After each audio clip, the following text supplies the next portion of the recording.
സുഹൃത്തുക്കളെ, മിന്നു മുനീർ ഇപ്പൊ എങ്ങനെയുണ്ട്? എന്തായാലും നമ്മുടെ കേരളത്തിൽ മിന്നു മുനീറിന്റെ എന്താ പറയുക വർത്തമാനങ്ങൾ രീതികളൊക്കെ നിങ്ങൾ ചുമ്മാ യൂട്യൂബ് ഒക്കെ എടുത്തിട്ടെ മിന്നു മുനീർ കേസ് ഒന്ന് അടിച്ചു നോക്കും. ചുമ്മാ ഇറ്റ്സ് വെരി ഇൻട്രസ്റ്റിംഗ് സാധനമാണ്. മിന്നു മിന്നു മുനീർ കേസ് എന്ന് അടിച്ചു നോക്കുന്ന സമയത്ത് നിങ്ങൾക്ക് അതിന്റെ താഴത്ത് ഒരുപാട് രസകരമായ സാധനങ്ങളൊക്കെ വരും.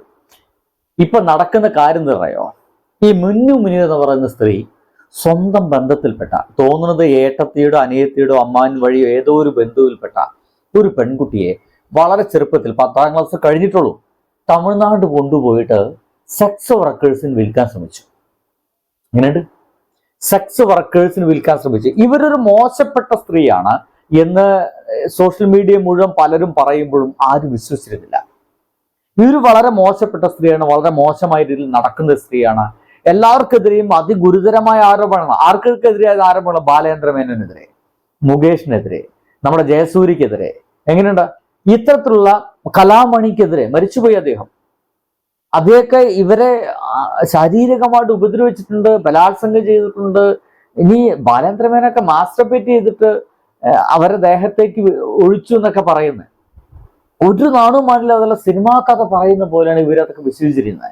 ഇവരൊരു ഇരയാണ്, ഇര എന്ന രീതിയിലായിരുന്നു സോഷ്യൽ മീഡിയ വന്നിരുന്നത്. ഇവരെ ഫോട്ടോ പബ്ലിഷ് ചെയ്യാൻ പാടില്ല എന്നൊക്കെ. പക്ഷെ ഇവർക്ക് അതിലൊരു കുഴപ്പമില്ല.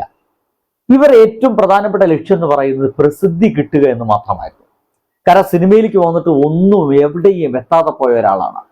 വെറുതെ കുറെ മസാല സംഗതികൾ മാത്രം ചെയ്തു കൂട്ടിയിട്ടായിരുന്നു സിനിമയിൽ മുന്നോട്ട് പോരുന്നത്. അപ്പൊ എവിടെ എത്തിയില്ല. ഇങ്ങനെ എവിടെ എത്താതിരിക്കുന്ന ആളുകൾക്ക് പിന്നെ കുറച്ച് ഫ്രസ്ട്രേഷൻസ് ഉണ്ടായിരിക്കും. ആരൊക്കെയാണ് തൻ്റെ ഈ ഒരു നേട്ടങ്ങളൊക്കെ തകർത്തത് എന്നൊക്കെ ചില തോന്നലൊക്കെ ഇത്തരം ആളുകളൊക്കെ കണ്ടായിരിക്കും.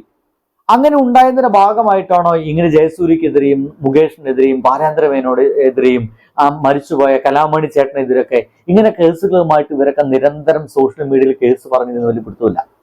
ഇവർ സോഷ്യൽ മീഡിയയിൽ വന്ന് പറയുന്നുള്ളൂ, പക്ഷെ ഇവരാർക്കെതിരെ കേസുകളൊന്നും കൊടുത്തിട്ടില്ല. 1-2 കേസുകൾ കൊടുത്തു, പക്ഷെ സംഗതി ഒന്നും തെളിവില്ലാത്ത കാരണം തള്ളിപ്പോയി. ബാലേന്ദ്ര മേനോനെതിരെ കേസെടുത്തുന്നു, പക്ഷെ തെളിവില്ല, തള്ളിപ്പോയി. മുകേഷിനെതിരെ കേസെടുത്തു, തെളിവില്ല, തള്ളിപ്പോയി. നമ്മുടെ ജയസൂര്യക്കെതിരെ കേസുണ്ടായിരുന്നു, പിന്നീട് അവനല്ല എന്ന് പറഞ്ഞു, സംഗതി തള്ളിപ്പോയി. വർഷങ്ങളൊക്കെ പ്രശ്നമായിരുന്നു. ഇന്ന വർഷമാണ് എന്നെ പിടിപ്പിച്ചു പറഞ്ഞു, ഏതോ സിനിമയുടെ പേര് പറഞ്ഞു, ആ വർഷത്തിൽ ആ സിനിമ ചിത്രീകരിച്ചിട്ടേ ഇല്ല എന്നുള്ള രസം. ഇങ്ങനെ പറഞ്ഞ ആ സ്ത്രീ ഇപ്പോൾ അവസാനം തമിഴ്നാട് പോലീസ് കേസ് കൊടുത്തിരിക്കുന്നു. സംഗതി ഒരു പോക്സോ കേസാണ് കേട്ടോ.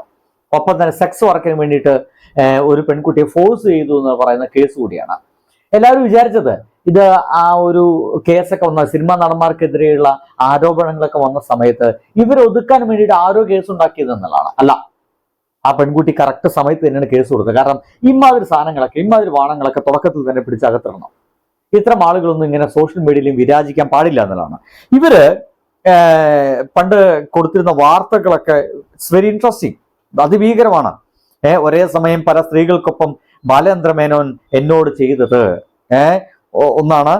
പിന്നെ മിന്നു മുനീർ അബൌട്ട് കലാഭവൻ മണി, പിന്നെ ഉണ്ടല്ലോ പിന്നെ ജാമ്യം വിട്ടു, പിന്നെന്താ വ്യാജ വാർത്തയാണ്. എന്തായാലും ഇപ്പൊ ഫുള്ള് അറസ്റ്റിന്റെ കേസ് മാത്രമേ ഉള്ളൂ. എന്നെ ആരും അറസ്റ്റ് ചെയ്തിട്ടില്ല, ഇതാണ് അന്ന് നടന്ന സത്യം എന്ന് പറഞ്ഞിട്ട് വേറെ ഒന്ന്. നുണപരിശോധന നടത്താൻ തയ്യാറാണോ എന്ന് നമ്മുടെ ഇവനോടൊരു ചോദ്യം. ജയസൂര്യയുടെ കള്ളത്തരം പൊളിഞ്ഞു, നടിയുമായിട്ടുള്ള ചിത്രം പുറത്തു വന്നു എന്നിട്ട് വേറൊന്ന്. തുറന്നു പറഞ്ഞു മിന്നു മുനീർ ശരീരത്തിൽ കയറി പിടിച്ചു എന്ന് അടുത്തത് മിന്നു മുനീറിന്റെ വർത്തമാനം. നടനും സംവിധായകനും ബാലേന്ദ്ര മേനോനെ ആദ്യത്തെ വില്ലൻ ജയസൂര്യനെ ടോയ്ലറ്റിൽ പോയി വരുമ്പോൾ കയറി പിടിച്ചു എന്ന് പറഞ്ഞുകൊണ്ട് നിങ്ങൾക്ക് നോക്കുകയാണെങ്കിൽ ഇത്തരത്തിലുള്ള ഒരുപാട് ഇവരുടെ ബൈറ്റുകളും മറ്റൊക്കെ കാണാൻ കഴിയും. ഇങ്ങനെയൊക്കെയുള്ള ഈ സ്ത്രീയാണ് ഇപ്പോൾ എൻ്റെ പൊന്നു സുഹൃത്തുക്കളെ അതിഗംഭീരമായിട്ട് തമിഴ്നാട് പോലീസ് അറസ്റ്റ് ചെയ്ത് കൊണ്ടുപോയിട്ടുള്ളത്. പോക്സോ കേസും അങ്ങനെ ഒരുപാട് കേസുകളുണ്ട്.